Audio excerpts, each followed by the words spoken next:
నమస్తే. గత కొన్ని రోజులుగా తెలంగాణ రాష్ట్రంలో ఒక అంశం తీవ్ర చర్చనీయాంశంగా మారింది. అదే అంశం విద్య గురించి. తెలంగాణ రాష్ట్రంలో 27,000 ప్రభుత్వ స్కూళ్లను 4,000కు తగ్గించబోతుంది రేవంత్ రెడ్డి సర్కార్. చాలా వర్గాల నుంచి వ్యతిరేకత వ్యక్తమవుతుంది. కొన్ని వర్గాలు సమర్థిస్తున్నాయి. టీవీ డిబేట్లల్లో చాలా భీకరంగా డిబేట్ నడుస్తూ ఉంది. కారణం ఏంటంటే 4,000 స్కూళ్ళకు కుదిస్తే బడ్జెట్ కూడా అద్భుతంగా ప్రవేశపెట్టవచ్చు. 4,000 స్కూళ్ళకు ఫెసిలిటీస్ పెంచవచ్చు. దానివల్ల నాణ్యమైన విద్య అందించవచ్చు అనేది రేవంత్ రెడ్డి సర్కార్ యోచిస్తుంది. దానిలో భాగమే ఇంటిగ్రేటెడ్ స్కూళ్ళ ప్రతిపాదన తీసుకొచ్చింది.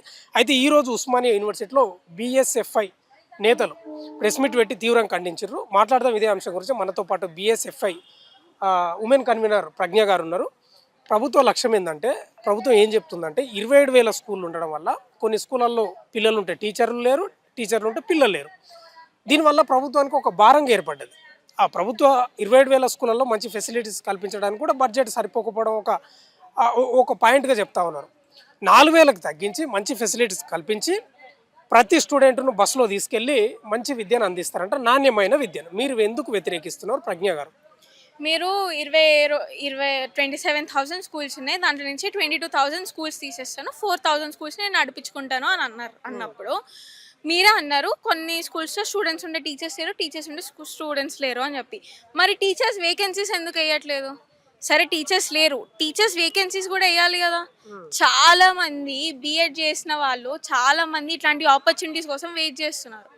మీరు వేకెన్సీస్ వేస్తే ఒక్కరికో ఇద్దరికో వస్తుంది కదా. మరి వేకెన్సీస్ వేయచ్చు కదా, వేకెన్సీస్ ఎందుకు వేయట్లేదు? అంటే ఇప్పటికే టీచర్లు అధిక శాతంలో ఉన్నారట. అంటే కొన్ని ఏకోపాధ్యాయ పాఠశాలలు ఉన్నాయి. టీచర్లు ఉన్నా కూడా పిల్లలు లేని పరిస్థితి ఏర్పడింది అనేది చెప్తా ఉన్నారు. ఎందుకంటే ఎక్కువ శాతం మంది ప్రైవేట్ స్కూళ్ళకు పంపిస్తున్నారంట. సరే, వాళ్ళు పేదగా ఉన్నా కానీ వాళ్ళ పిల్లలు మంచిగా చదివించుకోండి. దానివల్ల టీచర్లు ఖాళీగా ఉండాల్సిన పరిస్థితి ఏర్పడ్డది రాష్ట్రంలో అనేది ఒక వాదన నడుస్తూ ఉంది. అప్పుడు మీరు ప్రైవేట్ స్కూల్స్కి, ప్రైవేట్ కాలేజెస్కి ఇస్తున్న మార్కెటింగ్ ఏదో గవర్నమెంట్ స్కూల్స్, గవర్నమెంట్ కాలేజెస్కి మార్కెటింగ్ ఇవ్వచ్చు కదా.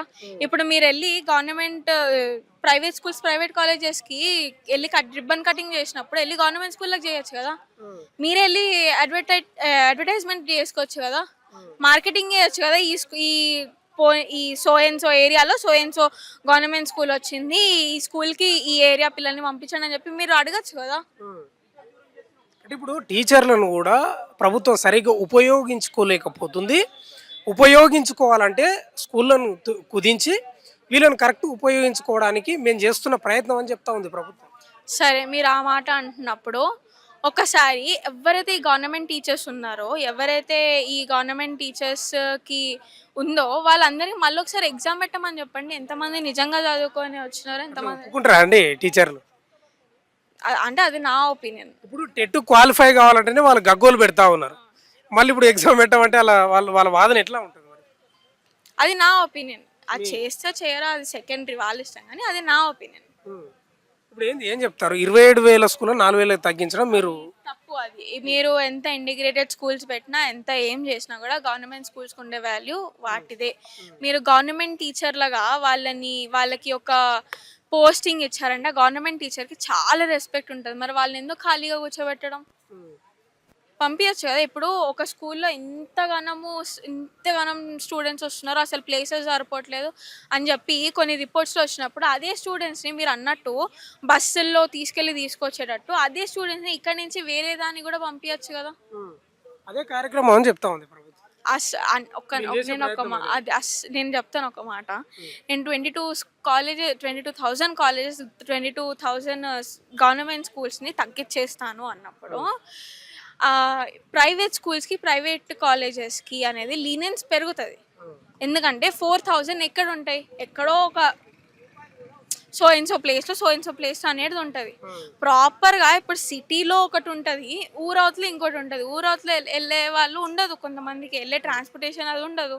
వాళ్ళు ఏం చేస్తారు? దగ్గర ఉన్న ప్రైవేట్ స్కూల్స్ వాటికి వాళ్ళు ప్రిఫర్ చేస్తారు. అంటే ఇప్పుడు ఇంటిగ్రేటెడ్ స్కూల్స్ కూడా ఏం చేయబోతుందంటే ప్రభుత్వం వాదన ఏంటంటే మండలానికి ఒకటి కట్టించి చుట్టుపక్కల గ్రామాలు ఉంటాయి కదా, అక్కడ నుంచి బస్సులలో తీసుకురావడానికి ప్రయత్నాలు.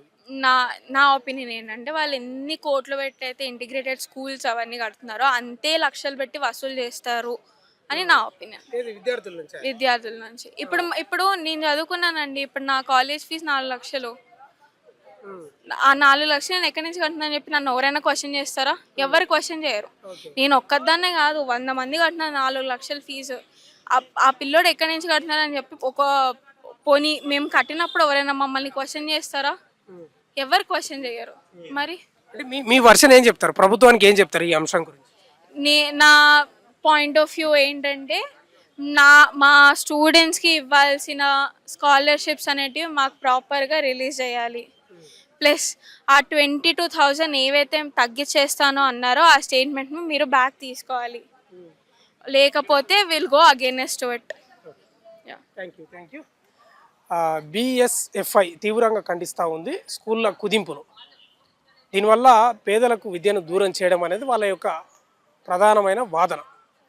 ప్రభుత్వం ఏమో ఇంటిగ్రేటెడ్ స్కూళ్ళు కట్టించి పిల్లలను విద్యార్థులను బస్సులలో తీసుకుపోయి చదివిస్తాం, మంచి ఫెసిలిటీస్ డిజిటల్ విద్యను అందిస్తామని ప్రభుత్వం ఒకవైపు చెప్తా ఉంది.